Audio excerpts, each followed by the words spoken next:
L'anticolonialisme, c'est l'idée qu'il faut de la diversité. L'anticolonialisme, il est babélique. Hein. Bon. Et c'est le déni du mimétisme. On dit non, non, on n'imite personne, etc. Ce qui est complètement faux. Normalement, le mimétisme va créer de la diversité. C'est-à-dire que chacun va comprendre les choses à sa façon, et donc il va y avoir des avatars complètement incontrôlables de cette unité. Donc, mimétisme égale diversité égale brouillage de l'unité. Lutter contre le mimétisme, c'est accepter qu'il y ait un accord délibéré et contrôlé vers l'unité. Parce que le mimétisme, c'est la diversité sauvage.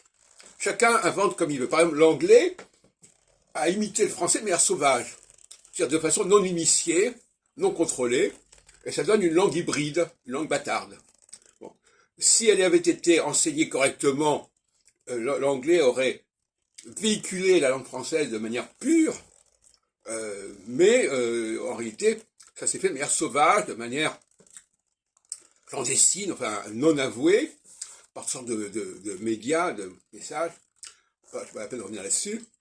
Et donc, le mimétisme, c'est aussi l'immigration. L'immigration est mimétique. Et donc, pour revenir à la question de la vérité, effectivement, chacun croit avoir sa vérité, etc.